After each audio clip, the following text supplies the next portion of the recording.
श्रवण कीर्ती पाऊले चित्ती समान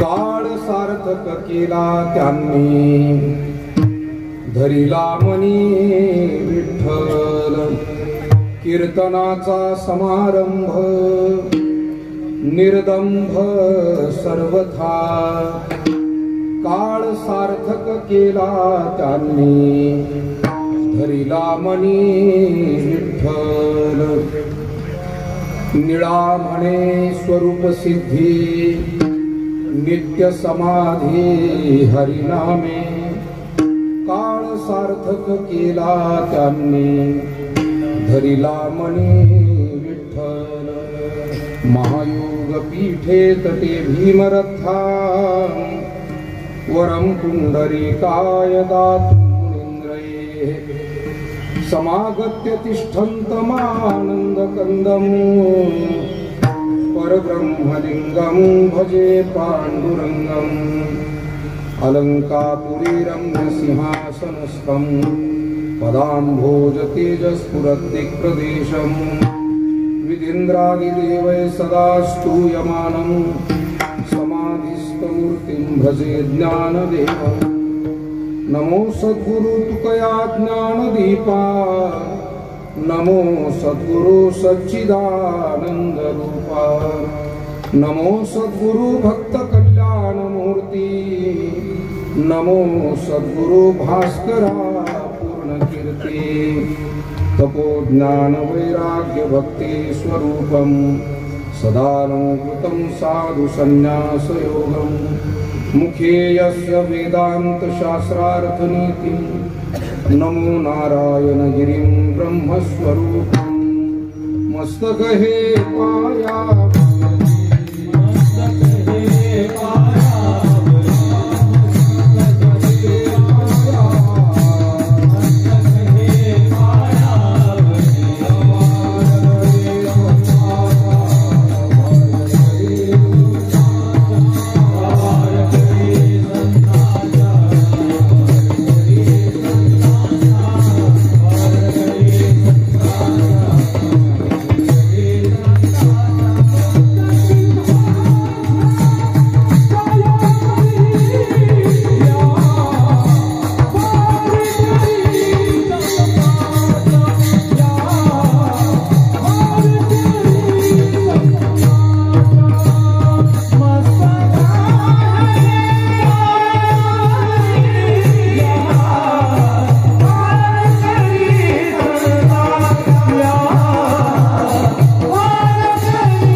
चित्ती समान काळ सार्थक केला त्यांनी धरिला मनी विठ्ठल संत श्रेष्ठ जगद्गुरु तुकोबारायांचे परमशिष्य संतवर्य श्री निळोबा महाराज यांचा 4 चरणाचा हा अभंग या अभंगाद्वारा संत श्रेष्ठ निळोबा महाराजांनी अशा महात्म्यांचं वर्णन केलंय की ज्यांनी आपल्या जीवनाला सार्थक केलं जीवनाचा कालखंड सार्थक केला पण तो कोणत्या साधनानं केला तर ती साधनत्रयी अभंगाच्या प्रारंभी महाराज सांगतात वाचन त्यांनी भगवंताचं नाम संकीर्तन केलं कानानं त्यांनी भगवंताची कीर्ती श्रवण केली आणि चित्तामध्ये भगवंताची समपाऊलं नाम स्वरूपाचं अनुसंधान ठेवलं आणि त्या साधनत्रयीमुळे काळ सार्थक केला त्यांनी धरिला मनी विठ्ठल तो विठोबा अंतःकरणामध्ये धरून जीवनाचा कालखंड त्यांनी सार्थक केला कीर्तनही केलं संतांनी पण हा समारंभ कसा होता तुकोबाराय म्हणाले निर्दंभ सर्वथा अर्थात एका ठिकाणी महाराज आणखी म्हणाले थुंकोनिया मान दंभ करीतो कीर्तन मानदंभाच्या पलीकडे जाऊन त्यांनी ते कीर्तन केलं आणि स्वरूप सिद्धीला ते प्राप्त झाले कदाचित अष्टांग योगानेही समाधी साधता येते, पण निळोबारायांनी या दोन समाधीमध्ये इथे तुलना केली. अष्टांग योगाची समाधी जोपर्यंत तुम्ही त्या आसनामध्ये आहात, त्या अवस्थेमध्ये आहात, तोपर्यंतच ती समाधी. आसनभंग झालं की ती समाधी मोडते. पण नामसंकीर्तनानं प्राप्त असलेली समाधी, महाराज म्हणतात, ही मात्र अखंड आहे, कायम स्वरूपी आहे. विढाला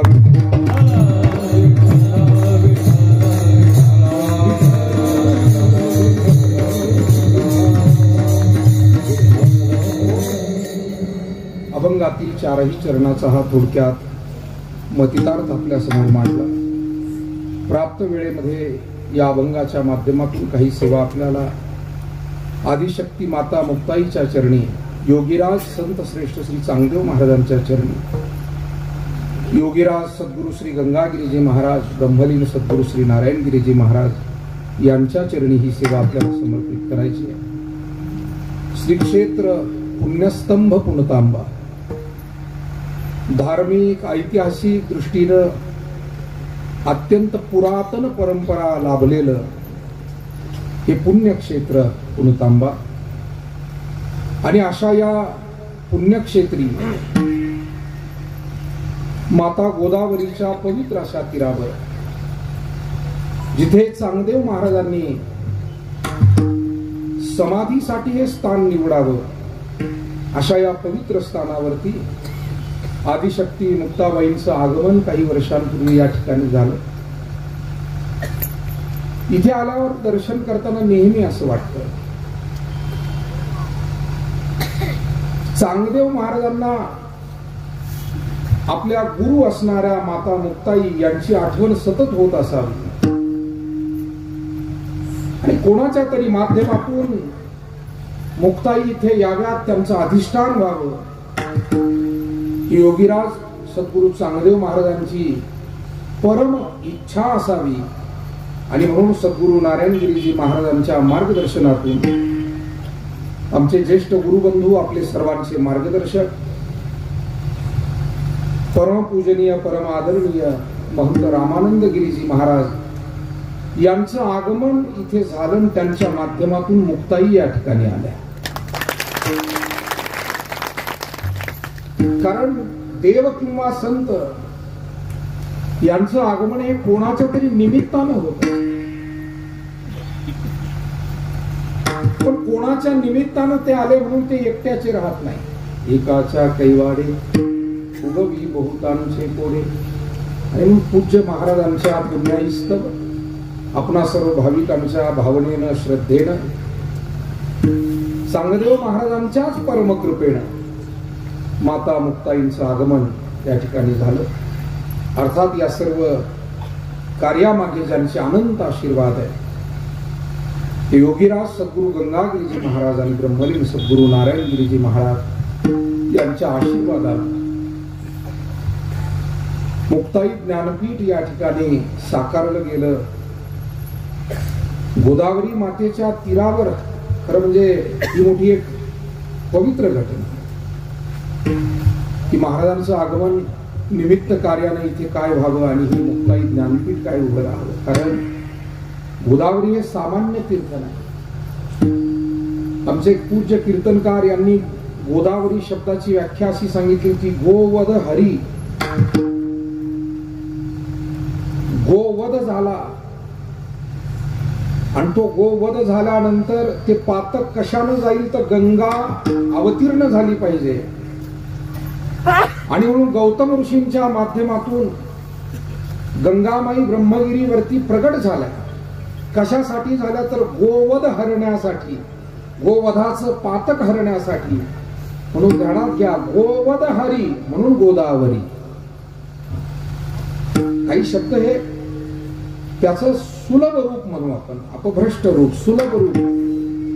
पण अवघड शब्द आपल्याला म्हणायला थोडासा कठीण गेला की आपण त्याचं काहीतरी सुलभ रूप हे नेहमी तयार करतो. आणि म्हणून गोदावरी मातेच्या या पवित्र अशा तीरावरती या ठिकाणी गेली 6-7 वर्षापासून प्रतिवर्षी हा अखंड नामयज्ञ सोहळा, त्रिदिनात्मक भजन कीर्तन अन्नदानादी हा महायज्ञ या ठिकाणी पूज्य परमश्रद्धेय श्री रामानंद गिरीजी महाराज यांच्या मार्गदर्शनाखाली पुणतांबा ग्रामस्थ डोनगाव, पुरणगाव, लाख, बापतरा, गोंडेगाव, जळगाव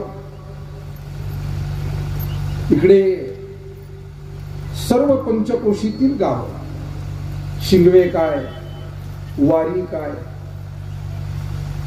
आणि या सगळ्या पंचक्रोशीच्या माध्यमातून राहता तालुका, कोपरगाव तालुका, वैजापूर तालुका, श्रीरामपूर तालुका, राहुरी तालुका, संगमनेर तालुका, गंगापूर तालुका, येवला तालुका आणि महाराष्ट्रातल्या बऱ्याच भागातील भाविक या स्थानासी महाराजांच्या सेवेमुळे जोडले गेलेले आहेत.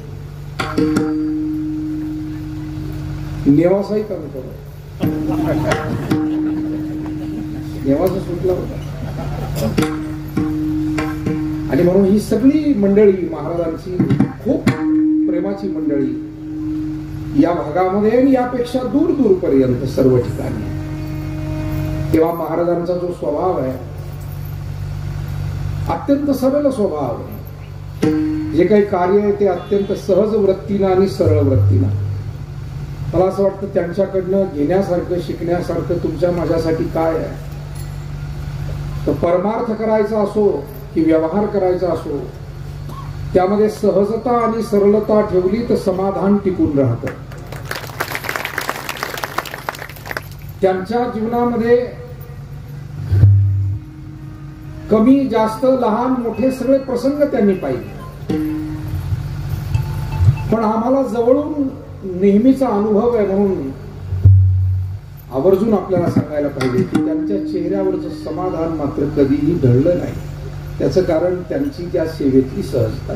जशी देवाची इच्छा असेल तसं माणसानं कोणत्याही कार्यासाठी प्रयत्न चांगले करावे, पण त्याचा अट्टहास ठेवू नये की अमुकच व्हावं. कारण आपण शेवटी सेवेचे अधिकारी आहोत. काय करायचं न करायचं ते परमेश्वराच्या स्वाधीन. गुरुवर्य नारायणगिरीजी महाराज नेहमी एका ओवीची आठवण द्यायची. करणे काम करणे अवघे तोची एक जाणे, विश्व चळतसे जेने परमात्मे. महाराज म्हणायचे काय करायचं आणि काय न करायचं अवघे तोच एक जाणे, त्याच्या स्वाधीन आहे. एका ठिकाणी महाराज म्हणतात करशील तरी नव्हे काही, राईचा डोंगर पर्वत राई, आपुले करुणेची साई, करी ओ आई मजवरी विठाला.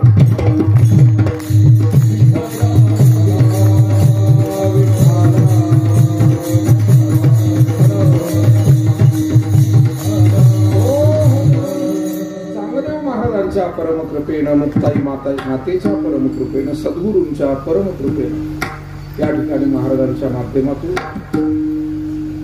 आध्यात्मिक क्षेत्रासाठी आवश्यक असणारी सेवा, कीर्तनाच्या माध्यमातून साधू संतांचे विचार समाजाला द्यावे, ही सेवा मूळ या अध्यात्म क्षेत्राची, वारकरी पंथाची आध्यात्मिक क्षेत्र. महाराज ती काम मोठ्या प्रभावानं करतात.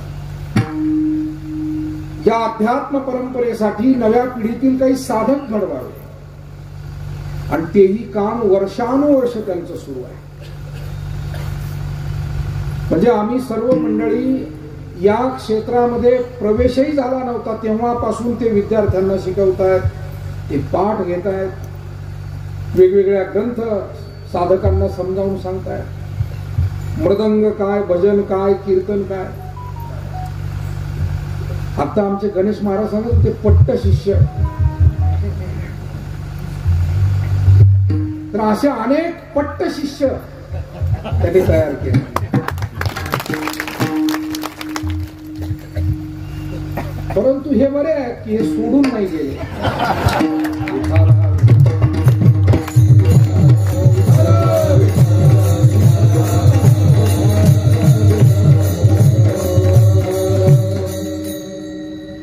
या महात्म्याचं मन इतकं मोठं आहे, तुम्हाला सांगतो, इतकं सरळ आहे. कित्येक वेळेला आम्ही भेटलो, तासन तास बोललो, पण कधी त्यांनी अशाही प्रसंगाविषयी कधी एक शब्दही तोंडातून कधी काढला नाही की अमुक माणूस मी घडवलाय असं कधी ते म्हणाले नाही. मला वाटतं ही सहजता, ही सरळता वारकरी साधकांनी त्यांच्याकडून घ्यावी, शिकावी. तुम्ही आम्ही सर्वांनी त्या मार्गाचं अनुसरण करावं. असं एक चांगलं अत्यंत मार्गदर्शक स्वरूप अध्यात्म क्षेत्रातलं अधिष्ठान आणि ते पूज्य रामानंद गिरीजी महाराजांच्या माध्यमातून या भागाला लाभलं. या भागाचं परम भाग्य आहे. कारण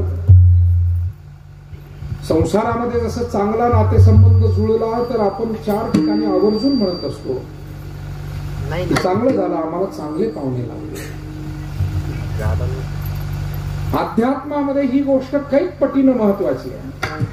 संसारामध्ये चांगली माणसं लाभली तर त्याचा आनंदच होतो, पण तो आनंद एका जन्मापुरता आहे, काही काळापुरता आहे. अध्यात्मामध्ये चांगले मार्गदर्शक, चांगले सद्गुरू आपल्याला लाभणं, याचा लाभ एका जन्मापुरता नाही, अनंत जन्माचं कल्याण हे अशा चांगल्या संतांच्या संगतीतून आपल्याला प्राप्त होते. आणि म्हणून पूज्य रामानंद गिरीजी महाराजांचं या भागामध्ये जे कार्य आहे, समस्त वारकरी संप्रदाय, समस्त अध्यात्म क्षेत्र हे त्यांच्या या कार्याविषयी मोठ्या आदराने पाहत. तुम्ही आम्ही आपण तर सर्व एका परिवाराची मंडळी आहोत. आपण त्यांचं कौतुक करावं असा काही भाग नाही, पण महाराष्ट्रामध्ये अनेक ठिकाणी गेल्यानंतर त्यांच्या विषयीची आठवण निघते, त्यांच्या कार्याचा गौरव अनेक ठिकाणी श्रवण करायला मिळतो आणि आपणही सर्वजण ते प्रत्यक्ष अनुभवतोय.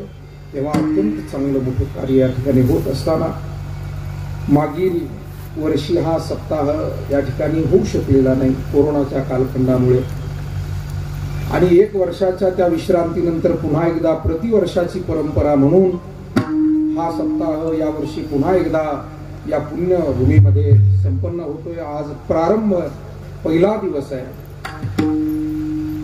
आणि महाराज आग्रहानं प्रतिवर्षी या ठिकाणी मला ही जबाबदारी देतात. मला असं वाटतं घरच्या एखाद्या माणसाला आपण पंक्तीला बसवत असतो ना, पाहुणे आल्यावर घरचा एखादा माणूस पंक्तीला बसतो. वास्तविक जेवण हे पाहुण्यांसाठी असतं, पाहुण्यांचा आदर हा त्यामध्ये महत्वाचा असतो. पण खारट, तिखट, आंबट काय सांगायला पाहिजे बा एक कोणतरी. काय धोरण असेल जुन्या माणसांचं माहित नाही, पण घरचा एक माणूस बसवता. आणि तसं महाराजांनी प्रतिवर्षी मला या पंक्तीला आवर्जून आणि नको म्हणत असताना त्यांना विचारा, ते समोर आहे माझ्या, मी दरवर्षी त्यांना विनंती करतो की महाराज हे आपलंच आहे ना. आणि मग आपण पुन्हा पुन्हा आपण, पण मी अनेक वेळेला अनेक कीर्तनकार मंडळींचे संपर्कही आम्ही दोघं मिळून करत असतो. इथे नवनवीन मंडळी यावी, आमचा फोन होतो, भेट होते. आणि मी त्यांना नेहमी म्हणतो की परंतु ते जबाबदारी टाकतात. आणि आपल्या संस्कृतीमध्ये असं आहे, थोरल्यांनी सांगितलेलं हे धाकट्यांनी ऐकायचं असतं. आणि म्हणून फक्त मी या ठिकाणी आज उभा आहे. विठाला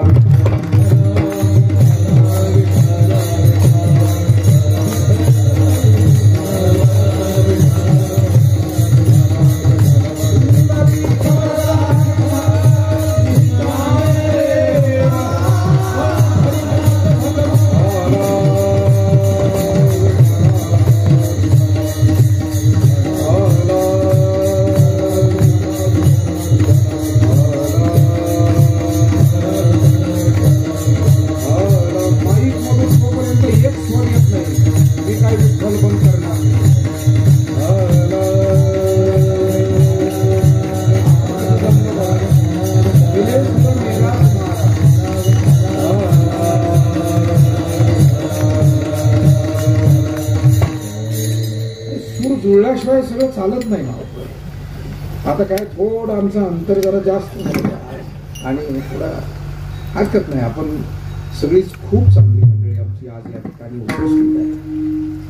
आज खूप महाराज मंडळी या ठिकाणी उपस्थित आहे. आवर्जून ज्येष्ठ मार्गदर्शक, आपल्या भागाचे आध्यात्मिक मार्गदर्शक, वयोवृद्ध परमादरणीय पूजनीय मोरे काका, आमचे आदरणीय हरिभक्ती परायण शिंदे महाराज, आमचे दुसरे गुरुबंधू आदरणीय संजयजी महाराज, या निमित्तानं आवर्जून उपस्थित असलेले संगीत विशारद गायनाचार्य सुनीलजी महाराज पारे, विलासजी महाराज पोतकर, आमचे रविदासजी महाराज जगदाळे की ज्यांना सर्व महाराष्ट्र ओळखतोच आहे, त्याचप्रमाणे आमचे रामकृष्णजी महाराज चौधरी हरिभक्ती परायण, महाराजांच्या या सेवेमध्ये तत्पर राहून मोलाची जबाबदारी सांभाळणारे आमचे परमस्नेही अमोलजी महाराज गाढे, उत्तमजी महाराज गाढे, कृष्णा महाराज कुंजीर, आदरणीय गणेशजी महाराज मोरे.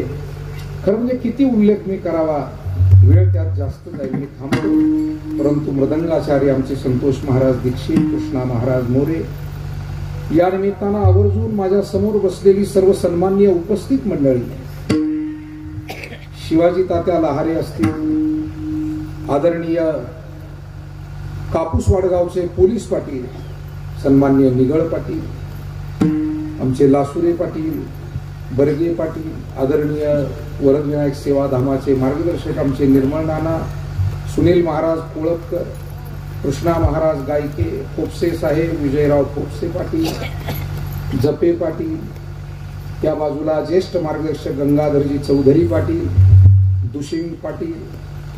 आता खरं तर मी थांबणं गरजेचं आहे. आमच्या निर्मळ पिंपरी भजनी मंडळाचे मुख्य मार्गदर्शक आमचे रामभाऊ पाटील, कितीतरी मंडळी या भागातून आणि दूर दूर गावातून, श्रीरामपूर तालुका, राहता तालुका, कोपरगाव तालुका, वैजापूर तालुका आणि सगळे तालुके या भागातून सर्व मंडळी आज ज्यांची आवर्जून उपस्थिती आहे ते चांगदेव महाराजांचे मुख्य पुजारी आमचे मरुदगन महाराज, या ठिकाणच्या सेवेतली सर्व प्रमुख मंडळी, कनोली येथून आलेले वरपे पाटील आणि सर्व कनोलीकर आमचे भजनी मंडळ. खरं म्हणजे आता हे काम मी शेवटी महाराजांकडे देतो की त्यांनीच आभार मानायचे आहे. पण खूप मंडळी मला दिसत आहेत, परंतु आपल्या सर्वांची क्षमा मागून अभंगाच्या विवेचनाकडे वळणं मला भाग आहे. कारण प्रस्तावना घरचा माणूस उभा केल्याचा हा एक तोटा असतो.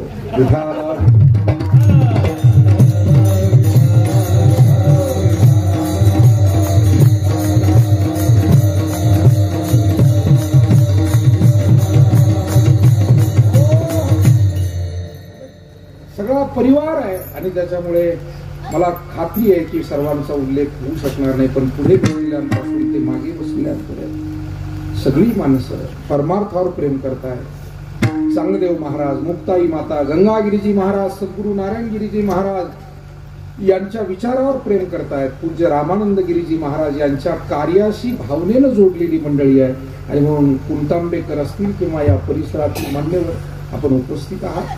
खरं तर साधू महात्मा हा आपल्या स्वतःच्या कामासाठी या भूलोकामध्ये येत नाही. 3 गोष्टी महत्वाच्या. सामान्य जीव जो या भूलोकावरती येतो, मृत्यू लोकामध्ये येतो, तो उर्वरित जे काही कर्म आहे आणि वासना आहे तदनुरूप जन्म घेऊन त्या पद्धतीने इथे येतो. आगा कर्मी जै उरावे, तीही सुख दुःखी फळा यावे, तेची भोगावया यावे देहाये का. केले कर्म झाले तेची भोगाले, उपजले मेले ऐसे. म्हणून सामान्य जीव मागील कर्म आणि वासना, जन्म घेणे लागे वासनेच्या संगे, या न्यायाने तो इथे येतो. देव येतो तो साधू संत महात्मे, दीन दुःखी हे सर्वजण प्रार्थना करतात. परिस्थिती काहीतरी विपरीत होते आणि ती सुरळीत करण्यासाठी त्याची जबाबदारी म्हणून त्याला यावं लागतं. संत महात्मे त्याला आणतात. म्हणून आनेली रूपा ही बळे, करोनी खळे हरिदासी. जब जब हो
तुलसीदासजी महाराज वर्णन करत आहे, जब जब होय धर्म की हानी. आणि ज्या वेळेला असुर वाढतात, खल वाढतात, अभिमानी वाढतात, बाळ ही असुर खल अभिमानी, आणि अशी परिस्थिती आली की ती सुरळीत करण्यासाठी तेवेळी आपुल्याचे कैवारे मी साकारू होऊनी अवतरे, या पद्धतीनं मग अज्ञानाचे अंधारे गिळो निघाली विठाला.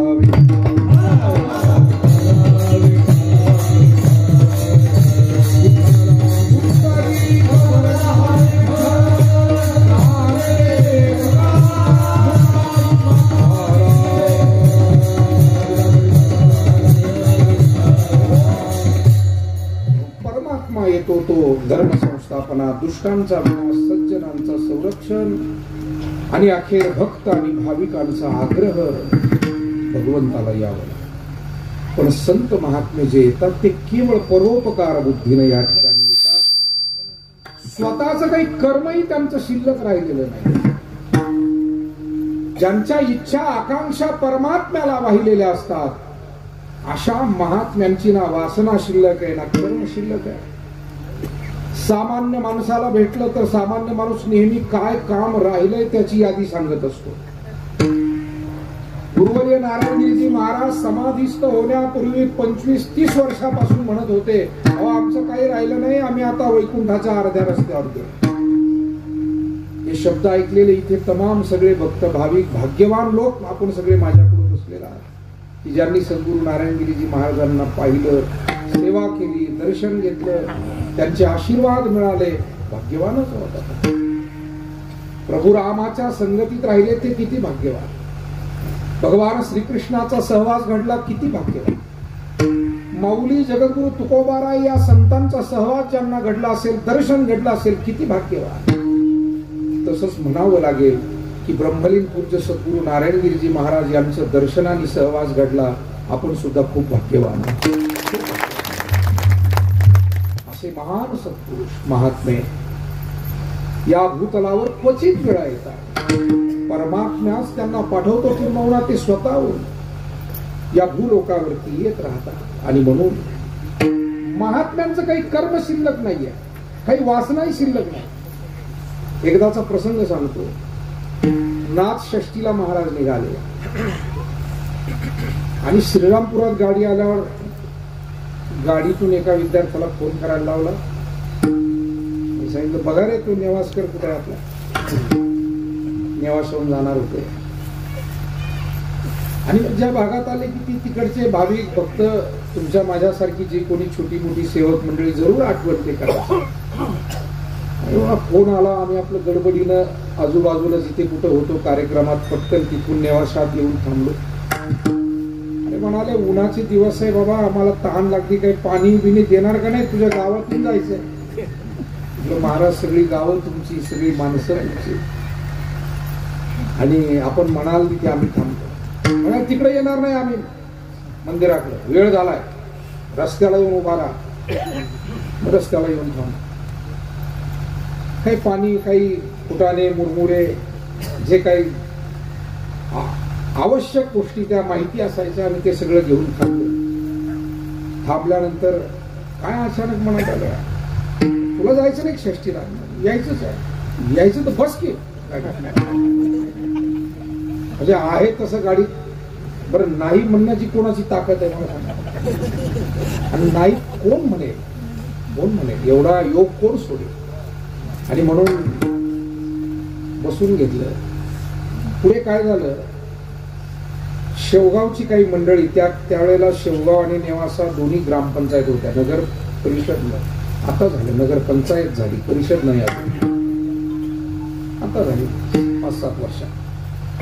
तर ते तिथले सरपंच होते, त्यांना कुठून तरी कोणा पाहुण्याकडनं कळलं की नारायणगिरीजी महाराज पैठणला जाताना येत आहेत.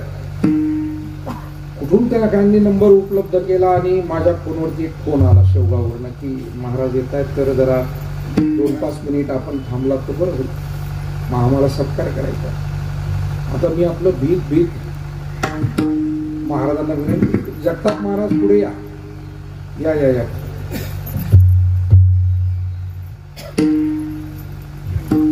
मी आपला हळूच महाराजांना म्हणालो, महाराज शेवगाववरून असा फोन आलाय, अमुक असे सरपंच आहे, त्यांची काही भाविक कार्यकर्ती मंडळी आहे आणि तुमचा सत्कार करू म्हणतायत, वेळ घेणार नाही, फक्त 1-2 मिनिट स्टँड जवळ गाडी उभी करा, सत्कार करायचा.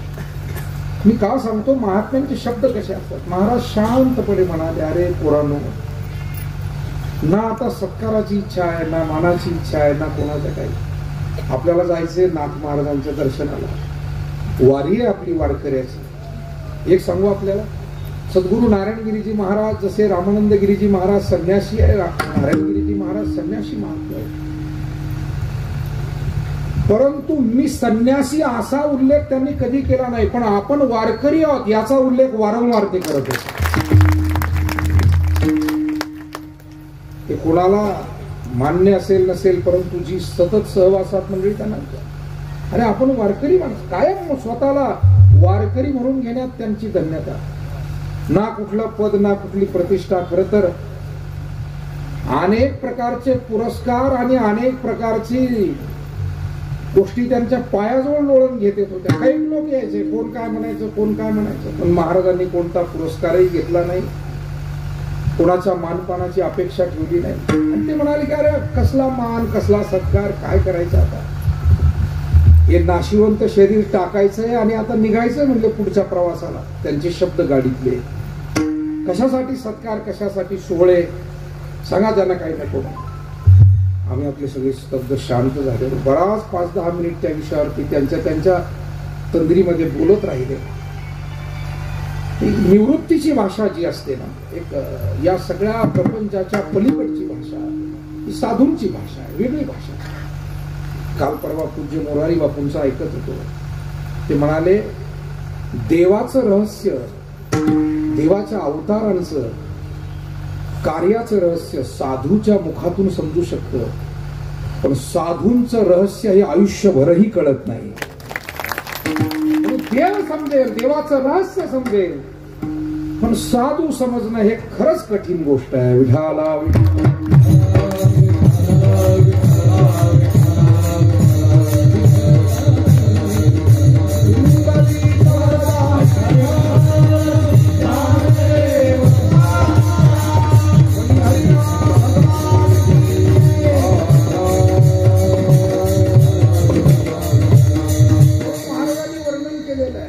त्यांचा महिमा काय वर्णू मी पामर. नकळे तो साचार ब्रह्मादिका, ब्रह्मादिका नकळे तो साचार ब्रह्मादिका.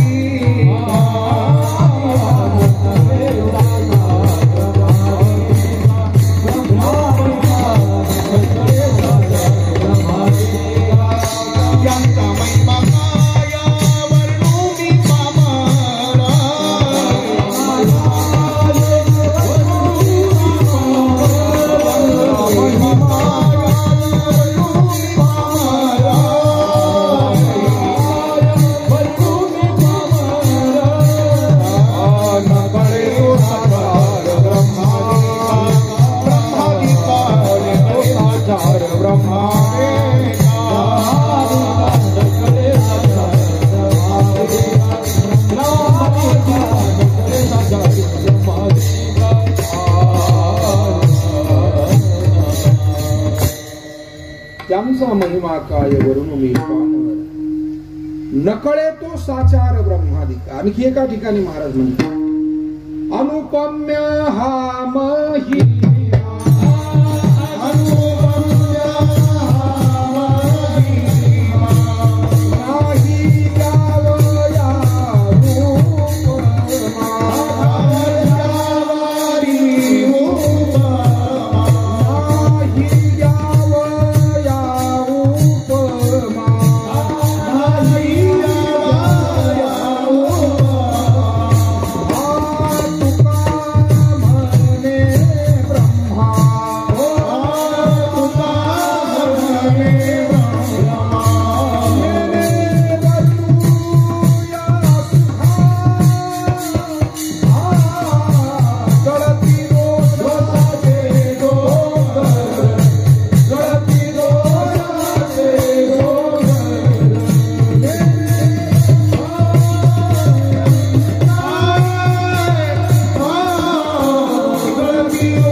महिमा नाही द्यावया उपमा तुका म्हणे ब्रह्मा नेने वर्णुया सुखा अनुपम्य याचा अर्थ त्याला उपमाच देता येत नाही. हे महात्म्य आणि त्याचं कार्य हे अलौकिक आहे, हे शब्दात मावणार. आणि म्हणून महात्म्य येतात म्हणजे काही भावना वासना कर्म शिल्लक आहे काहीच नाही, ते मुळात परिपूर्ण आहे, तृप्त आहे. तुकोबाराय म्हणले तुका म्हणे आता उरलो उपकारा पुरता, जगात काही करायचं शिल्लक नाही. म्हणून चौकियाचे ठाई काहीची करणे नाही ऐसा भक्तू एकू पाही ज्ञानी आजो. जो ज्ञानी भक्त सांगितला भगवान श्रीकृष्ण ज्या ज्ञानी भक्ताच्या बाबतीमध्ये केवढे अलौकिक उद्गार काढतात. ज्ञानी त्वात्मैव मे मतम, ज्ञानी हा माझा आत्मा आहे, मला इतका प्रिय आहे हा ज्ञानी भक्त. मग असा जो ज्ञानी भक्त परमपदाला पावलेला महात्मा त्याला काही करायचं शिल्लक राहिलेलं नाही.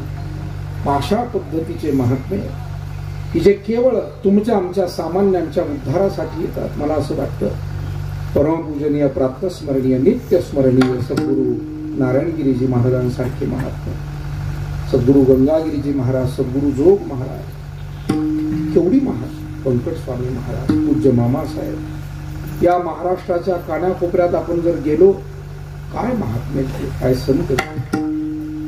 आणि त्या भागात परमेश्वरच त्या संत रूपानं अवतीर्ण झाला आणि या सगळ्या लोकांना भक्तीचा प्रसाद वाटण्याचं काम पांडुरंगाने केलं असं म्हणावं लागतं. भक्त आणि देव ही दोन्ही रूप त्यानंच धरली आणि हे कार्य तो करत राहिला.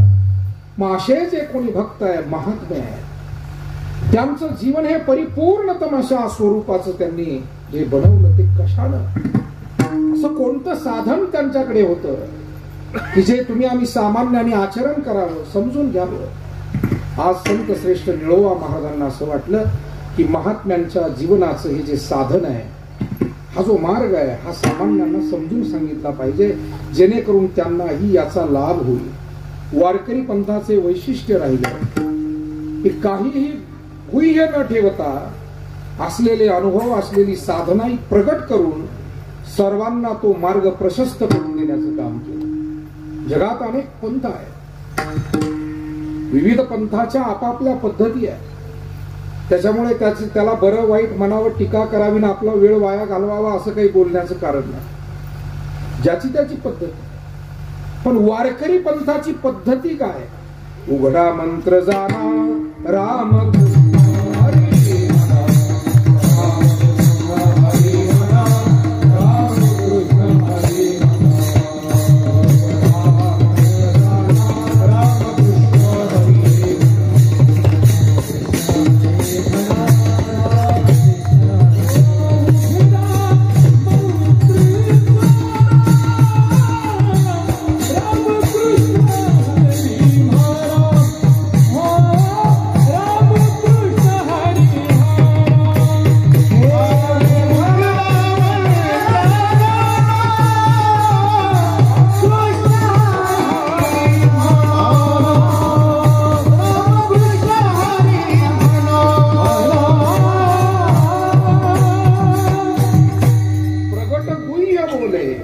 ब्रह्माची केले, जे गुह्य आहे ते प्रकट करणं. माऊलीने उदाहरण दिलं कमळाच्या फुलाचं. जैसी कमळ कलिका झालेपणे हृदयीच्या मकरंदा राखोनेने दिराया रंका पारणे अमोदाचे.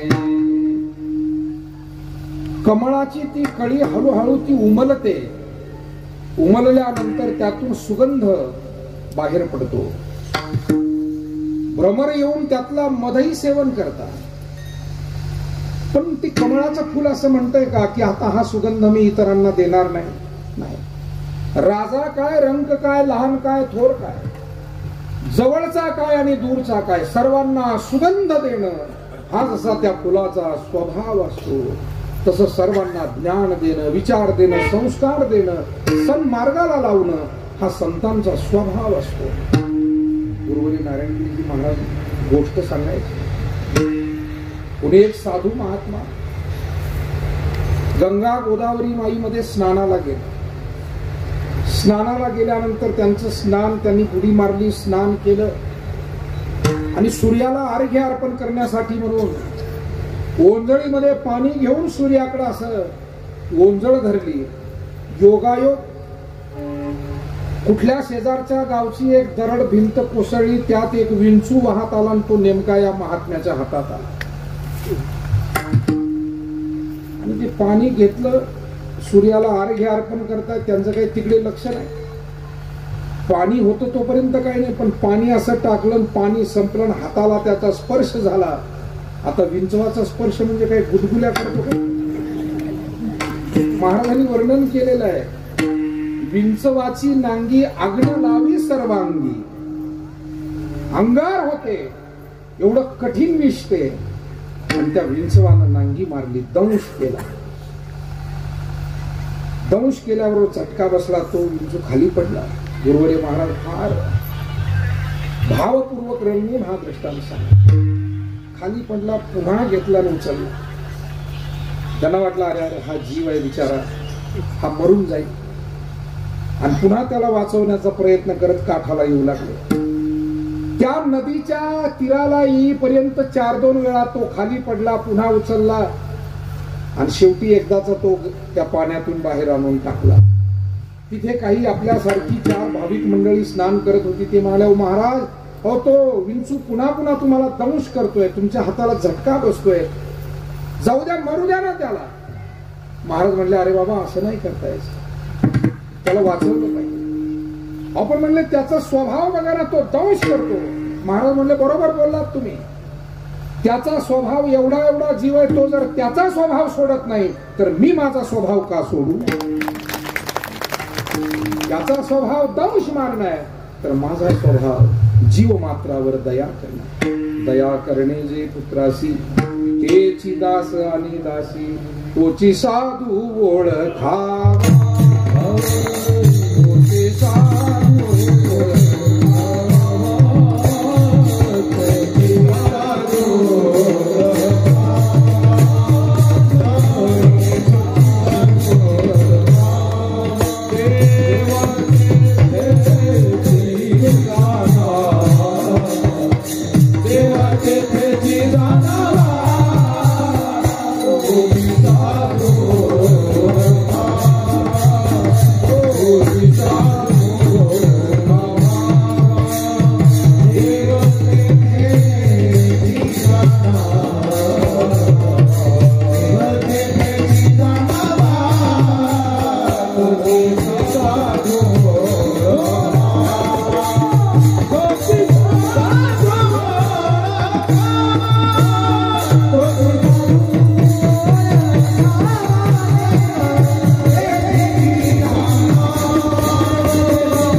दया हा त्यांचा मूलभूत स्वभाव असल्यामुळे ते नक्की त्या पद्धतीने वागल्याशिवाय राहत नाही.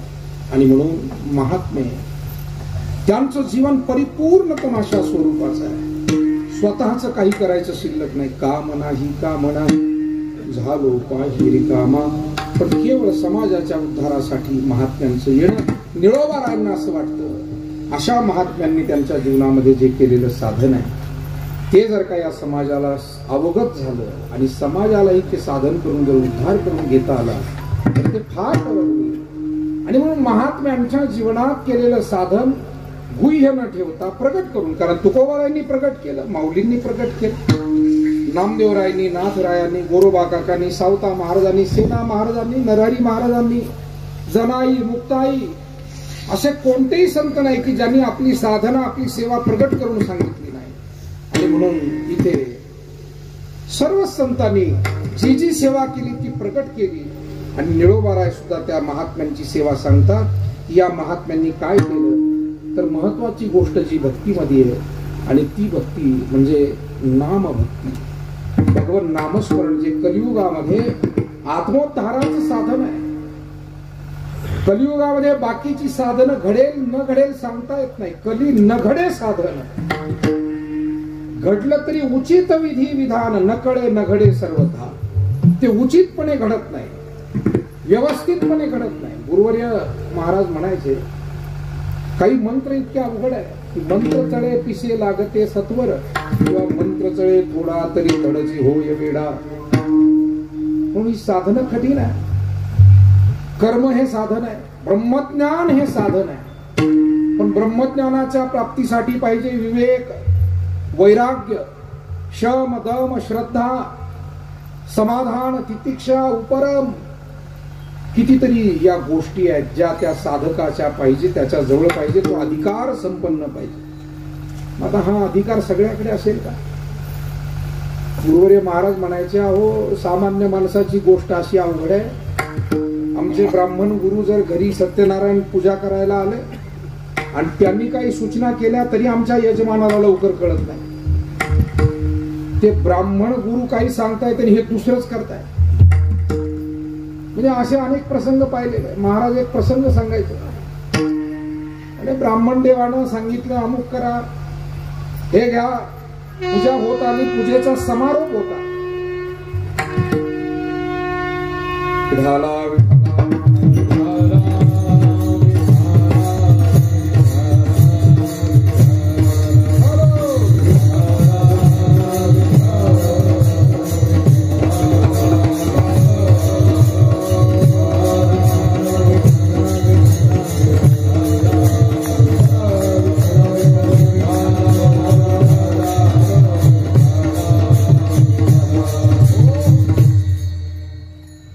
पूजा संपली होती. सांगितले नारळ घ्या, काही प्रसाद होता, आणि हे तुमच्या धर्मपत्नीच्या हातामध्ये किंवा ओटीमध्ये द्या. त्या बाईसाहेबांनी ती ओटी केली आणि ते नारळ घेतलं, ठेवलं. बऱ्याच गोष्टी सांगतात गुरु. आणि तेवढ्या गडबडीत गुरु म्हटले पाया पडा. यानं बायकोचेच पाय धरले. महाराज सांगा, महाराज म्हणले अरे ब्राह्मण त्याला सांगतोय बाबा बायकोच्या पाया नाही सत्यनारायणाच्या पाया पडा आणि नारळ बायकोला द्या. हा सगळा उलटच करतो. म्हणजे सामान्य माणसाची गोष्ट अशी आहे की त्याला सांगावं एक, तो करतोय. माणसाचा अधिकार एवढं समजून घेण्याचा नाही. आणि म्हणून सामान्य माणसासाठी हे भक्तिपंथाचं वरदान आमच्या संत महात्म्यांनी दिलं. ते वरदान सामान्य माणसाला मिळाल्यामुळे हा सोपा परमार्थ. महाराज वर्णन सोपे वर्म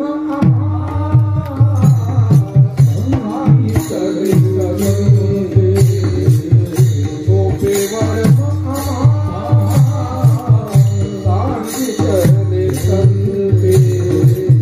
सोपे वर्म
महात्मे सांगतात की मुखानं त्याचं नाम घ्यावं, कानानं त्याच्या गुणांचं कीर्तीचं श्रवण करावं आणि मन आणि चित्तानं त्याचं नेहमी अनुसंधान ठेवावं, नेहमी स्मरण ठेवावं.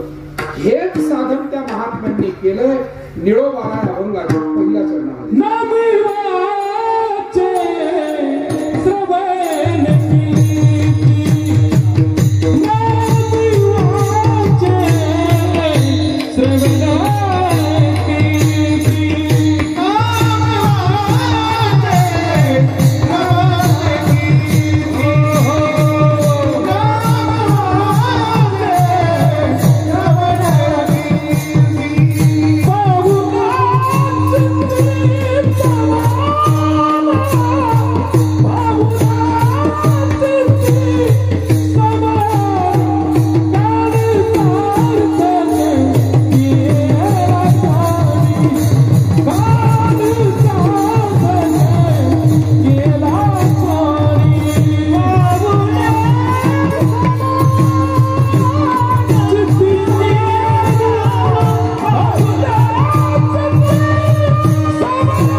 साधन त्रयी सांगितले.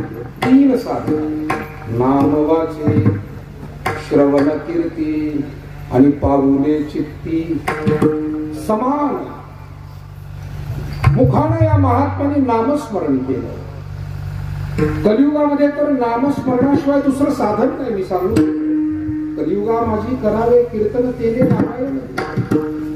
पण नाम हे साधन एवढं श्रेष्ठ आहे की ते कृत, त्रेता, द्वापार, कली 4ही युगामध्ये भक्तांनी त्याचं अनुसरण केले. कलियुगातलं जरी हे मुख्य साधन असलं तरी द्वापारातही नामस्मरण करणारे भक्त होते आणि अक्रूरासारखे भक्त होते जे भगवंताचं अखंड नाम साधन करत होते. विदुरजींसारखे भक्त होते जे भगवंताचं अखंड चिंतन करत होते. गोपाळ होत्या, गरुड होत्या. या सर्वांच्या चित्तामध्ये अखंड. तेव्हा द्वापारातही नाम हे साधन आहे आणि त्रेतायुगामध्ये सुद्धा नाम हे साधन मोठ्या प्रभावाने. या नाम साधनाचा महान भक्त त्या त्रेतायुगात कोण असेल तर ते हनुमानजी महाराज. ज्यांना नाम हे साधन इतकं प्रिय आहे की त्या नाम साधने पुढे हनुमानजींना दुसरे काही नाही. आणि म्हणून हनुमानजी फावल्या वेळात काय करायचे तर हातात चिपळ्या घ्यायचे आणि एकांतामध्ये भगवंताचे सदैव गुणानुवाद गाणं त्यांचं चालू असतं. श्रीराम जय जय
काय करतो, यावरून तो कोण आहे हे समजून घ्या.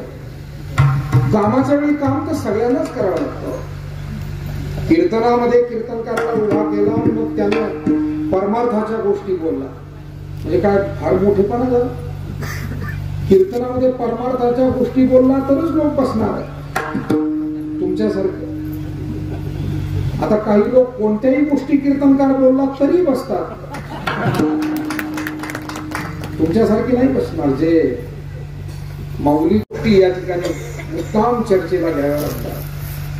अर्जुनाच्या बाबतीत भगवान सांगत होते, मामनुस्मर युद्धाचे. अर्जुना, माझं स्मरणही कर आणि युद्ध कर. पण हनुमानजींना हे एकदाही सांगायची गरज पडली नाही. रामायण नीट वाचा.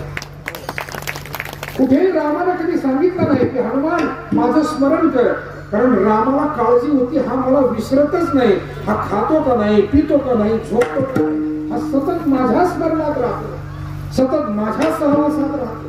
दास्यत्व निकट हनुमंते पैकलेले आणि अखंड नामस्मरण, चिपळ्या घ्यायच्या आणि प्रभू रामाचं स्मरण करायचं. गुरुदेव नारायणजी महाराज पुण्यतिथीचं एकदा कीर्तन करत असताना प्रसंग असा होता की पुण्यतिथीची यात्रा भरायची, बंधाऱ्याचं पाणी अडलेलं होतं, ते सोडवण्याची आणि थोडं कमी करून यात्रा भरावी म्हणून त्यावेळेला पाटबंधारे मंत्री होते खडसे साहेब पाटबंधारे मंत्री होते. तुम्हाला पुन्हा आठवत असेल तर आठवत ना? बरं, थोडं थोडी आठवण आहे जुनी काही लोकांना, सगळंच नाही विसरले. मी तुम्हाला धन्यवाद देतो. उद्याला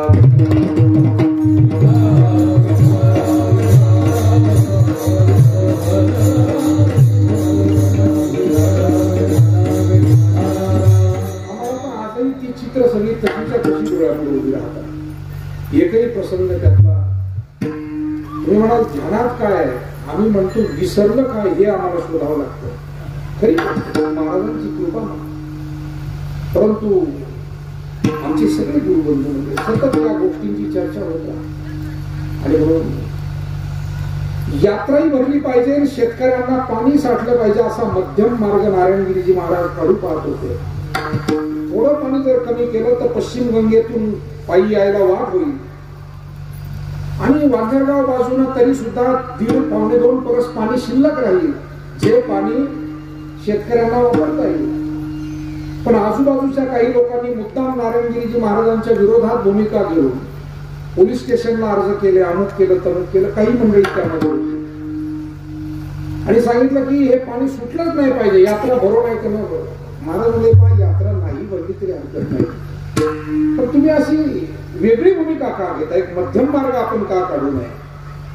आम्ही सगळे लहान लहान त्यावेळी तिथे ही सगळं प्रसंग पाहतो.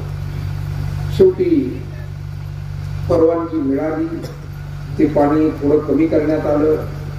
त्यावेळेला पुण्यतिथीला आलेले जे लोक आहेत ते पुष्कळ इथं बसलेले आहेत. कमरे एवढ्या, गुडघ्या एवढ्या, मांड्या एवढ्या पाण्यातून पश्चिम गंगेतून लोक चालत पुण्यतिथीलाही आले. थोडी बहुत पुण्यतिथी निमी अर्धी भरली आणि त्या कीर्तनामध्ये महाराज म्हणाले होते की बाबा हनुमानजी साधू आहे, साधू वाद घालत नसतो. ते कीर्तन त्या वर्षी जरा वेगळं झालं होतं, कारण ते त्या वादाच्या पार्श्वभूमीवरचं कीर्तन होतं आणि त्या कीर्तनातला विषय मी आपल्याला आवर्जून सांगतो. महाराज म्हणजे साधू वाद घालत नसतो, वाद घालणं हा त्याचा मूळ स्वभाव नाही. मग उदाहरण दिलं हनुमानजींचं, म्हणजे हनुमानजी साधू आहे, भक्त आहे, म्हणून तर तुकाराम महाराज म्हणतात काळ भक्तीच्या साधू वाद घालत नसतो. पण हनुमानजी साधू असताना सुद्धा त्यांना गदा घ्यावी लागली, युद्ध करावं लागलं, लंकेत जावं लागलं, रावणाची दाढी जाळावी लागली, कारण प्रसंग समोर अन्यायाचा होता. मग आता न्यायाच्या बाजूने उभं राहायचंय की अन्यायाला साथ द्यायची किंवा होणारा अन्याय नुसताच त्रयस्थपणे डोळ्यांनी पाहायचा, या 3 भूमिका हनुमानजींसमोर होत्या. एक तर होणारा अन्याय नुसता डोळ्यांनी पहा, ते हनुमानजींना आवडणार नव्हतं. अन्यायाच्या बाजूने जाणं त्यांना आयुष्यात जमणार नव्हतं, कारण माता अंजनीचं रक्त त्यांच्या अंगात होतं. त्या अन्यायाच्या बाजूने जातील कसं, आणि न्यायाच्या बाजूने उभं राहून काही सेवा केली पाहिजे ही भूमिका हनुमानजींनी त्यावेळेला घेतली. आणि राम प्रभूच्या कार्यासाठी हातात गदा घेऊन, आता महाराजांची ती सांगायची शैली, महाराजांनी चांगली एक शिवी हसवून सांगितली. मला जर चांगलं आठवत असेल ते कीर्तन नीट आठवा. हनुमानजी साधू होते पण घेतली गदा म्हणले रावण तू म्हणजे कुठला रावण तू. आता मला ते शब्द माझा तो अधिकार नाही, तो त्यांचाच अधिकार आहे. आपण कोणत्या गोष्टी कोणत्या आपल्या अधिकार नसताना त्या बोलूच नाही. त्यांनी त्या आवेशात ते सांगितलं होतं. हनुमानजींनी गदा घेतली आणि युद्ध केलं. युद्ध करणं त्यांचा मूळ स्वभाव नाही, भजन करणं हा त्यांचा मूळ स्वभाव आहे. आणि म्हणून युद्ध संपलं की ते भजनाला बसायचं नाही. ज्यावेळी सगळं युद्ध संपवून पुष्पक विमानानं अयोध्येमध्ये गेले, राम गादीवर बसले, रामराज्य सुरू झालं आणि तदनंतरचा बहुतेक काळ भरपूर काळ हनुमानजींनी फक्त भजनातच घालवलेला. तदनंतरचा काळ आपलं काम संपलं की लुडबुड थांबली पाहिजे हे हनुमानजींकडून शिकण्यासारखं. शहाणी माणसं काम संपलं, लुडबुडीच्या भानगडीत आपली सेवा होती संपली, आपण आपल्या कामात ते त्यांच्या कामात. विठाला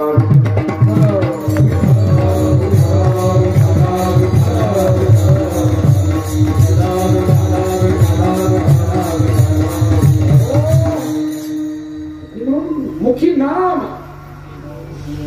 आणि मुखानं हरिनाम गायचंय हा संतांचा एक साधनेचा प्रकार आहे. आणि श्रवण कीर्ती कानानं त्याच्या कीर्तीचं श्रवण करायचं. परीक्षिती राजानं 7 दिवस श्रीमद भागवताच्या रूपाने श्रवण केलं. उदाहरण म्हणून सांगतो, कारण पुष्कळ आहे. श्रवण कीर्ती या मुद्द्यावर उदाहरण घ्यायचं म्हटलं तर तुम्हाला सुद्धा अनेक गोष्टी स्मरत असतील, मला तितक्या आठवत नाही, पण 4-2 गोष्टी मलाही आठवतात. ऐकायची तयारी असली तर चालून देऊ. 9:30 पावणे 10 काही गोष्टी मला आठवत नाही. श्रवण कीर्ती हा एक मुद्दा घेऊन नाममुखी. आता नाममुखी हा मुद्द्यावर बोलायचं तर किती गोष्टी आठवत राहतील, पण म्हणून काय असं पालडा लावायचा का. समयोजाना बलते नाना बलते. वेळ काळ पाहून बाकी काय हा उपदेश नाहीच आहे. आपण सगळी खूप भाग्यवान आणि पुण्यवान मंडळी आहात, परमार्थच करताय आपण, तेव्हा मला काही उपदेश करावा अशी परिस्थिती नाही. उपदेशाचा अधिकार सुद्धा आमच्या सारख्या वारकरी भाविकांकडे नाही. फक्त तुम्ही आम्ही सर्वांनी मिळून या निमित्तानं भगवंताच्या गुणाची, त्याच्या काही चरित्राची चर्चा करावी, संतांच्या विचारांची काही चर्चा करावी, एवढंच काम कीर्तनातून आपल्याला करायचं.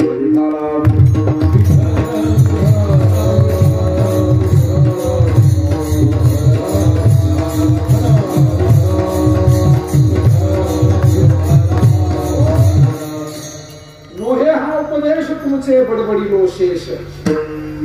तुकोबारा एवढे महान महात्मे, पण त्यांनी कधी म्हटलं नाही की मी उपदेश करतोय. माऊलींनी एवढी ज्ञानेश्वरी ज्ञान प्रसाद आपल्या समोर ठेवला, पण हा उपदेश आहे असं म्हणाले नाही. किंबहुना तुमचे केले धर्म कीर्तन हे सिद्धीने येथ माझे जी उरले पायी कपर. आणि आम्ही मंडळीत गळ्यात टाळ घेऊन हरिपाठ भजन करणारे वारकरी म्हणजे काय असतं. आता महाराज गुरुवरे नारायणगिरीजी महाराजांच्या आज्ञेनं संन्यस्त असले तरी तीही अंतःकरणाचे निष्ठेचे वारकरीच आहे. आणि त्याच्यामुळे मी फळत बसवलं ते म्हणजे नाही टाळ घेतो. म्हणजे मनुष्याला त्या मूळ गोष्टीची आवड आहे. तेव्हा उपदेश वारकऱ्यांनी काय करायचं. उपदेश करायला गुरु पाहिजे, जगद्गुरु पाहिजे.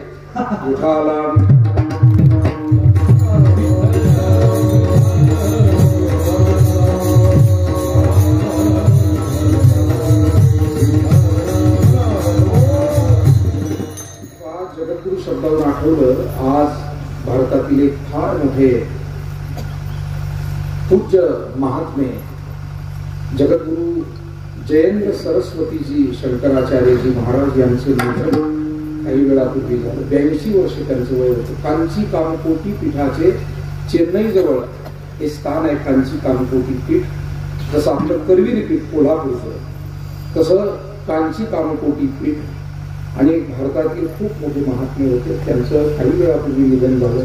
या निमित्तानं शेवटी आपण त्यांनाही आदरांजली, श्रद्धांजली. कारण या महात्म्यांचा आधार आहे या धर्माला, या संस्कृतीला, या सगळ्या अध्यात्म विचारांना. आणि ही मोठमोठी काही खूप व्यापक विचाराची आणि महान महात्मे मंडळी आहे. म्हणूनच हा धर्म आणि धार्मिकता चाललेली आहे, टिकलेली आहे. विठाला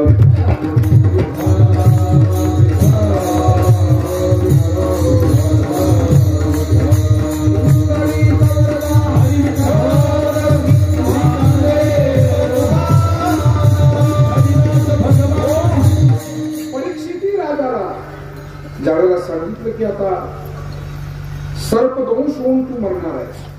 आधी काय कथा घडली ती आपल्या सगळ्यांना ठाऊक आहे. प्रमाण साधूच्या गळ्यात सर्प अडकवला, शाप दिला आणि त्या शापातून उशाप दिला की जर का तुम्ही श्रीमद भागवताचं श्रवण केलं, मृत्यू तर होणार हे निश्चित आहे, पण या 7 दिवसात तुमचा उद्धार होईल. 7 दिवसात उद्धारासाठी कोणतं साधन, तप केलं तरी उद्धार नाही, कोणतंही साधन केलं तरी नाही. पण जर का तुम्ही भगवत चरित्राचं श्रवण केलं तर श्रवण ही पहिली भक्ती आहे. नवविधा भक्तीमध्ये श्रवणम, कीर्तनम, विष्णू स्मरणम, पाद सेवनम, अर्चनम, वंदनम, दास्यम, सख्यम, आत्मनिवेदनम अशा प्रकारची 9 प्रकारची भक्ती आहे. तुका म्हणे नवविध भक्ती जाणे तोच शुद्ध. आणि या सर्व भक्तीमध्ये श्रवण भक्ती ही प्रधान आहे, प्रथम आहे. म्हणून वारकरी संप्रदायामध्ये वक्त्यापेक्षा श्रोत्याचा बहुमान फार मोठा आहे. आणि माऊलींनी अशी परंपरा घालून दिलेली आहे की वक्त्यानं श्रोत्यांचा सन्मान करून त्याचा विचार मांडण्याला त्यानं सुरुवात करावी. ज्ञानोबा ज्ञानेश्वरीमध्ये म्हणतात, प्रभू तुम्ही महेशाची मूर्ती आणि मी दुबळा अर्चितसे भक्ती, म्हणून बोल जरी गंगावती तरी स्वीकारादकी. प्रभू तुम्ही महेशाची भक्ती, आपण श्रोतेगण हे साक्षात भगवान शंकर स्वरूप माझ्यासाठी आहात. अर्थात निवृत्तीनाथ महाराज बसलेलेच होते, सदाशिवाचा अवतार स्वामी आणि सकल श्रोत्यांना. तेव्हा आज मोठी विभत्स प्रकार आहे. काही ज्याला 2-4 पानं पाठ करून येतात, काही चुनू चुनू बोलत आहे आपले पोरं पोरी ते येतात, हे लुटू लुटू येतात, चुनू चुनू बोलतात. जसे ते टिळकांची जयंती आल्यावर शाळेत पोरं नाही का भाषण केलं, टिळकांचा जन्म अनुष्ठितीला झाला, इथे शिकले, स्वातंत्र्य माझा जन्मसिद्ध हक्क आहे, तो मी मिळवणार, पाठ करून येते ते सगळे. तसे हे जे कीर्तन आहे हे पाठ करून चालले. यांचा काकडा पाठ नाही, हरिपाठ पाठ नाही. हा सगळा बोगस धंदा चालला. बोगस कीर्तन, बोगस पदव्या, बोगस सगळा कारण झाला.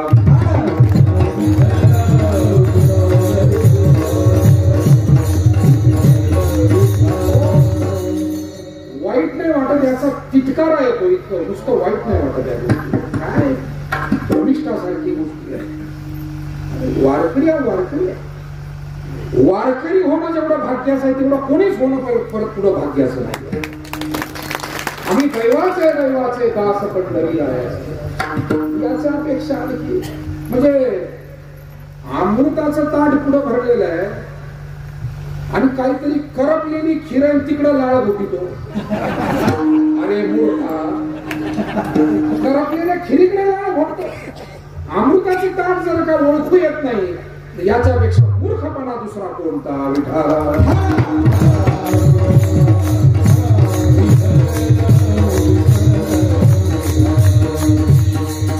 माऊलींची ज्ञानेश्वरी अमृतापेक्षाही मोठी.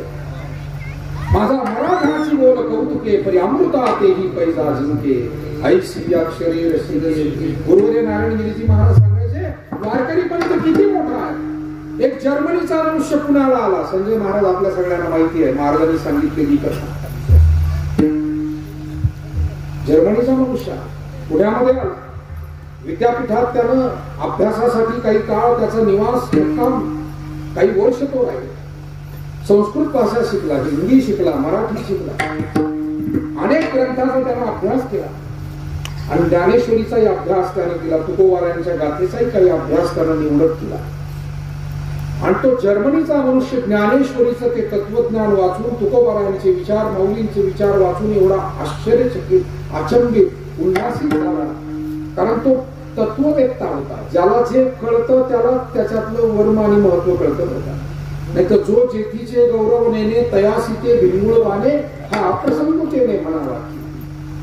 नाक सर्दीनं चोंजलंय आणि त्याला म्हणा घे अत्तर. अरे काय अत्तर त्याला कळतं ते अत्तरवाला म्हणतो पाटील हे तपासून पहा. आणि पाटलाचं नाक नाही धड नाकी पाटला म्हणतो हे पाहून ते पहा.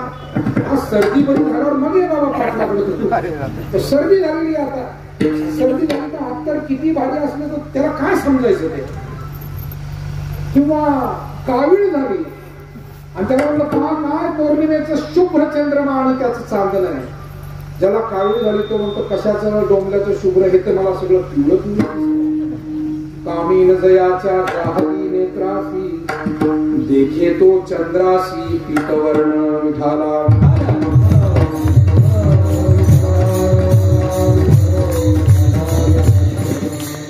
पण ज्याला जे कळतंय जो समजून घेण्याच्या पात्रतेचा आहे जसं गायन कळावं वादन पण ते कळावं. ताल काय लय काय सम कुठे काल कुठे. आता बऱ्याच लोकांना वाटतं की हे हातपाय घुडीते का काय करू लोक हे असे असे काय करते वा हे काय करते. हे हातपाय नाही घुडीते हे गणित आहे गणित. काही लोकांना कळतच नाहीये त्यांना वाटतं काय चाललंय बा यांचं हे हात बाहेर हात बाहेर हात. गणित आहे शास्त्र आहे. संगीत हे गणिताच्या शास्त्रावर आधारित आहे आणि त्याच्या त्या मात्रा मोजल्या जातात.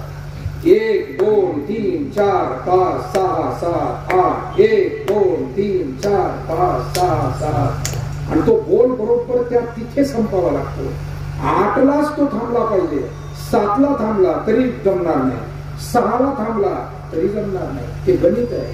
म्हणणारा तिथे आला पाहिजे वाजवणारा तिथे आला पाहिजे आणि म्हणून ही सगळी ओढाताण करावी लागते. हे काय हातपाय खोलायचा प्रकार आहे.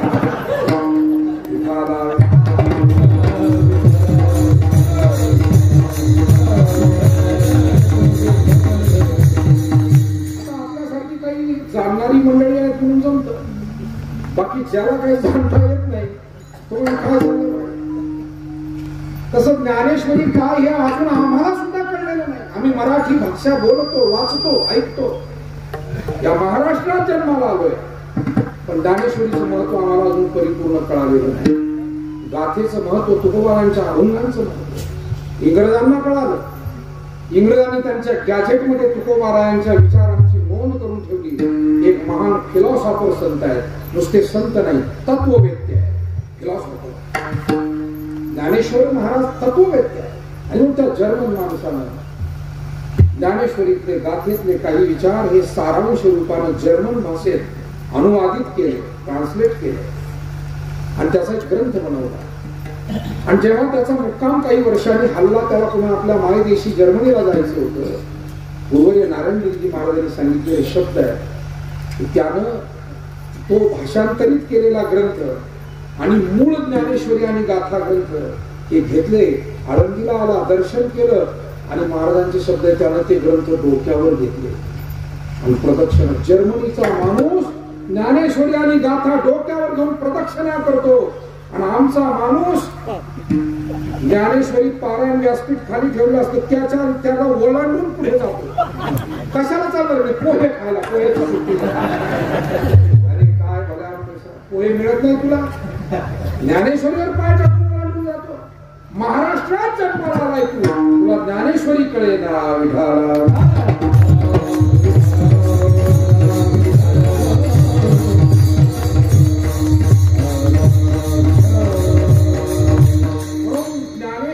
गाथा टाळ मृदंग वीणा ही आपली संस्कृती आहे.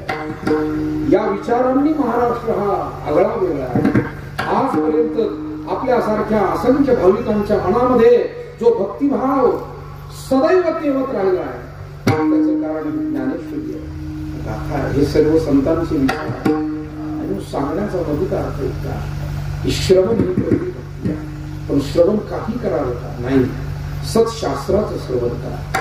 परीक्षिती राजानं श्रवण केलं. 7 दिवस शुकाचार्यासारखे महात्मे मिळाले. योग त्याचा त्यांनी भागवत सांगितलं. परीक्षितीनं श्रवण केलं आणि 7व्या दिवशी परीक्षिती राजाला सर्पदंश झाला. कारण साधूचा श्राप होता. ते काही अन्यथा घडणार नव्हते. घडायचं ते घडलं, पण त्याचा उद्धार झाला. म्हणून श्रवण कीर्ती, मुखानं नाम, कानानं श्रवण आणि अंतःकरणामध्ये भगवंताच्या पायाचं अखंड स्मरण. महाराज म्हणतात सतत कृष्णमूर्ती सावळी, खेळे हृदय कमळी, शांती क्षमा दया जवळी, जीवे भाव्य अनुसरला. आणि असं साधन जो कोणी महात्मा करतो त्याचं जीवन, त्याच्या जीवनातला काळ सार्थक झाला. काळ सार्थक केला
आसपास एक साधारण म्हणून नेमून दिलेलं आयुष्य 100च मिळेल याची खात्री नाही. पण त्यातही नेले रात्रीने ते अर्ध आणि बाळपण जरा व्याध. अर्ध तर रात्रीच नेलं, काही बालपणात केलं, काही जरा म्हणजे वृद्धावस्थेत गेलं आणि व्याध म्हणजे काही व्याधीत गेलं. एका ठिकाणी महाराज पुढे म्हणाले, काय भजनाशी उरले ते पाहिला, किती शिल्लक आहे. आणि म्हणून काळ व्यर्थ लागू नये, काळ सार्थकी लावा. चांगला काम, चांगला विचार, चांगली संगती, जे काही करायचं ते काहीतरी सद हेतून करावं. एक तर व्यर्थ करू नये, दुसरी गोष्ट चुकीचा अजिबात करू नये. काही माणसं काळ व्यर्थ घालवतात. एक मनुष्य गेला, गंगेमध्ये गेला, खडकावर बसून पाण्यामध्ये पाय हलवतो. बघा खडका खाली पाणी होतं, पाण्यात पाय हलवतो. आता तास झाला, 2 तास झाला, 4 तास झाला, गर्दी सगळी संपली, दुपार होत आली आणि तो तिथंच. मग कुणीतरी आपल्यासारखा भाविक गेला, अरे बाबा तुला घरी नाही जायचं, पाय काय हलवीत बसला. तो म्हटला, महाराज मी पाय हलवतो म्हणून ही गंगा वाहते. ते मला असे सुद्धा माणूस आहे, हो असे सुद्धा हरीचे लाड आहेत. तुकोबा महाराज म्हणायचे, तुका म्हणे ऐसे आहे तर का हरी याही तारी जीवासी. गुरुहरी नारायणजी महाराज नेहमी म्हणतो. त्याचा गैरसमज असा, मी पाय हलवतो म्हणून गंगा वाहते. आता गंगा वाहतेच आहे, तू नव्हता तरी वाहत होती. हजारो वर्षापासून अगोदर वाहत होती आणि पुढे हजारो वर्ष ती वाहत राहणार आहे. विठाला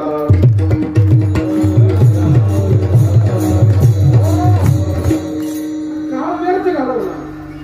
काही ठिकाणी काळ हा अत्यंत चुकीच्या कामात तोही नको.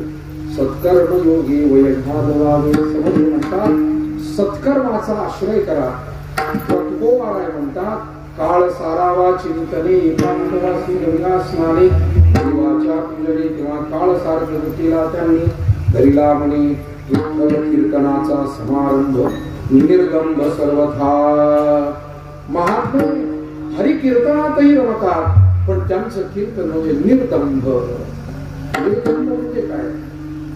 ज्या विषयामध्ये, ज्या विवेचनामध्ये स्वतःची प्रौढी न मिळवता भगवंताची भक्ती प्रतिपादन केली जाते, भगवंताचं चरित्र, संतांचे विचार, याला निर्दंभ म्हणतात. निर्दंभ शब्दाचा अर्थ काय? तुमच्याप्रमाणे आम्हालाही अनेक वेळा योग येतो श्रवणाचा. अनेक चांगली कीर्तन श्रवणीय आज महाराष्ट्रात आहे, आजही आहे. दुर्भाग्याने एखादा खडा लागतो एका कीर्तनात बसतो, 2 तासापैकी 1.5 तास तो स्वतःच सांगत होता, मी इकडे गेलो आणि तिकडे गेलो. अरे लोकही इकडे तिकडे जात राहतात, ते कशाला बरोबर करतो? 1.5 तास तेच सांगत राहिला तो कीर्तनकार. माझं असं झालं, माझं तसं झालं, माझ्या घरी असं, माझ्या दारी तसं. मला असं वाटतं हा दंभ आहे. कीर्तिमान माझी सांगू नये हे, कीर्तिमान माझी सांगू नये हे,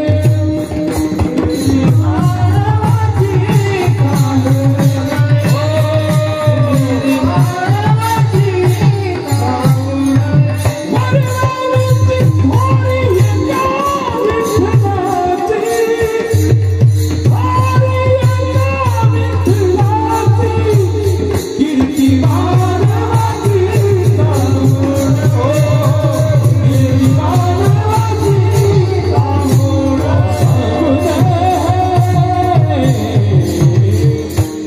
वरदानाची थोडी येत्या विठ्ठलाची, कीर्ती मानवाची सांगू नये. आणि निर्दंभ सर्वथा आपल्याला अभ्यास करावा, आपल्याला आजही प्रयत्न करावे लागतील. तुकोबारायांच्या शब्दाच्या जवळ जाऊन थोडं तरी आपल्याला ही सेवा करता येईल का? तुकोबारा म्हणतात तशी सेवा करणं खरंच मायबाप हो किंवा आम्हाला सर्वांना अवघड आहे, पण प्रयत्न जरूर करावा. चुकीचं करण्यापेक्षा बिनचूक काही आम्ही योग्य करू शकतो का, हा प्रयत्न करत आपण राहू. तेव्हा निर्दंभ कीर्तन करणं हे तुकोबारा आहे आणि महात्म्यांचं लक्षण आहे. माऊलींनी 9033 ओव्यामध्ये कुठे स्वतःच्या वडिलांचं नाव, कुठे स्वतःच्या घराण्याचं नाव, कुठे स्वतःच्या जातीचं नाव, कुठे स्वतःच्या परंपरेचं नाव. हल्ली पुस्तक 10 पानाचं असतं, प्रस्तावना 15 पानाची असते. याला नाव नाकापेक्षा मोती जड. पुस्तक 10 पानाचं आणि प्रस्तावना 15 पानाची. त्या प्रस्तावनेत स्वतःचं सगळं लिहित बसतो. त्याला म्हणावं एकदा ज्ञानेश्वरी वाच. 9033 ओव्या लिहिल्या माझ्या माऊलींनी, पण हे काही ओवीमध्ये स्वतःची प्रौढी नाही. वर्णन केलं ते गुरुचं, वर्णन केलं ते भगवंताचं, वर्णन केलं ते श्रोत्यांचं, वर्णन केलं ते दात्यांचं, वर्णन केलं ते मार्गदर्शन सर्वांना वेगळ्या विषयावर केलं, पण स्वतःची प्रौढी नाही. म्हणून कीर्तनाचा समारंभ निर्दंभ सर्वथा आणि निळोबाराय खऱ्या अर्थानं मोठ्या भावयुक्त अंतकरणानं सांगतात की खऱ्या अर्थाने ही स्वरूप सिद्धी त्या महात्म्यांना प्राप्त होते. स्वरूपाला ते प्राप्त होतात. ते तत्व मी आहे या बोधावरती हे महात्मे जातात आणि अखंड समाधीमध्ये राहतात. अभंगाचं शेवट. निळा म्हणे स्वरूप सिद्धी, निळा म्हणे स्वरूप सिद्धी, स्वरूप सिद्धी. नित्य समाधी हरिनामाची, नित्य समाधी हरिनामाची. काळ सार्थक केला त्यांनी, काळ सार्थक केला त्यांनी. नित्य समाधी हरी नामे, नित्य समाधी हरी नाम, काळ सार्थक केला त्यांनी. काळ सार्थक केला त्याने. धरिला मनी विठ्ठला, धरिला मनी विठ्ठल.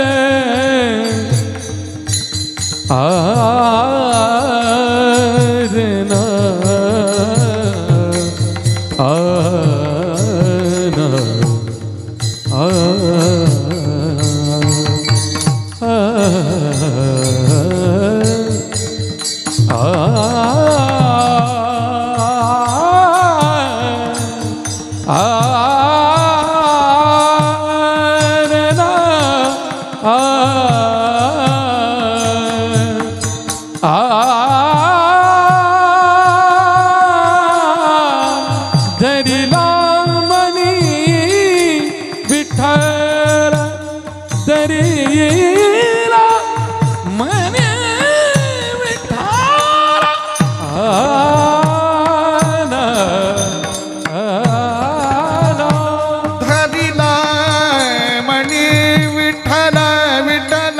विठ्ठल आ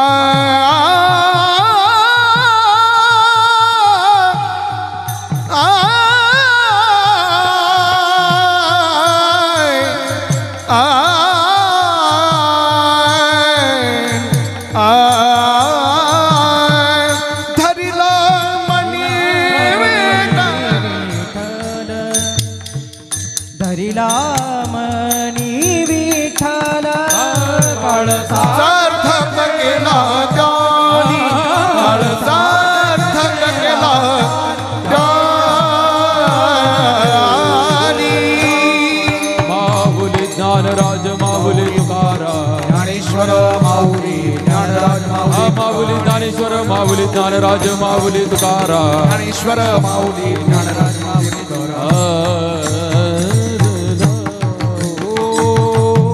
निळोबारायांच्या या अभंगावरती यथामती यथावकाश झालेली सेवा या ठिकाणी अधिष्ठान दैवत महान योगीराज संत श्रेष्ठ चांगदेवजी महाराज आणि गुरुस्थान ज्यांना आहे त्या मुक्ताई माता यांच्या चरणी सद्गुरू योगीराज गंगागिरीजी महाराज ब्रह्मलीन सद्गुरू नारायणगिरीजी महाराज यांच्याही चरणी ही सेवा समर्पित करतो।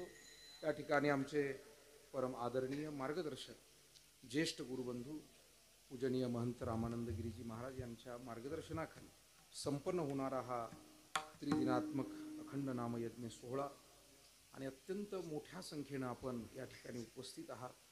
परिसरातील जमलेले सर्व भक्त भाविक मान्यवर आणि विविध क्षेत्रातील प्रतिभावंत मंडळी त्याचप्रमाणे मोठ्या संख्येनं उपस्थित महाराजांच्या कार्यकर्तृत्वामुळे सुस्वभावामुळे सुसंघटनामुळे या ठिकाणी जो टाळकरी वर्ग आहे भाविक वर्ग आहे अतिशय आनंददायी वातावरणामध्ये हा सोहळा संपन्न होतोय। पुणतांबेकर आमचे सर्व ग्रामस्थ मंडळींना मी विशेष धन्यवाद देईल की पूज्य महाराजांना आपण जो सहयोग देताय जे प्रेम देताय हे प्रेम आपल्या पुढच्या पिढ्यांच्या हितासाठी आपल्याला द्यायचं आहे। महात्मा काय कुठेही त्याचं उपरणं खांद्यावर टाकलं की कुठेही राहू शकतो पण सावली दूर गेली तर ऊन आपल्या डोक्यावर येत असतं म्हणून सावलीत राहायचं की उन्हात बसायचं हे आपण ठरवावं लागतं आणि म्हणून ही सावली आहे ही संत रूपी कृपेची सावली आपल्यावरती असते आणि त्याचा आश्रय करून आपण आनंद घ्यायचा असतो। आणि पुणतांबेकरांना मी खरंच धन्यवाद देईल की आपण खूप सहकार्य सहयोग प्रेम आमच्या महाराजांना या ठिकाणी आपण देताय। असंच प्रेम सहयोग सहकार्य आपण सर्व मंडळींनी सदैव देत राहावं एवढी आपल्याला मनपूर्वक वारकरी पंथाचा एक छोटासा सेवक म्हणून आपल्याला विनंती करतो। त्याचप्रमाणे पंचकृषीतून आलेल्या भाविकांना धन्यवाद देतो आणि या ठिकाणी जी जी काही बाहेर गावून पाहुणे मंडळी आल्यात आमचे गवांदे पाटील असतील त्याचप्रमाणे आमचे कदम पाटील किती अनेक मंडळी लांब लांबून या ठिकाणी उपस्थित आहेत। सर्वांचाच नामोल्लेख होऊ शकत नाही पण आपणा सर्वांविषयी अत्यंत आदरभाव प्रगट करून ज्यांनी सुंदर साऊंड व्यवस्था दिली आमचे तुरकणे पाटील असतील मंडप व्यवस्था देणारे आमचे गणेशरावजी गाढवे पाटील असतील सगळ्याच मंडळींना धन्यवाद देतो आणि या ठिकाणी थांबतो। विठ्ठल जय विठ्ठल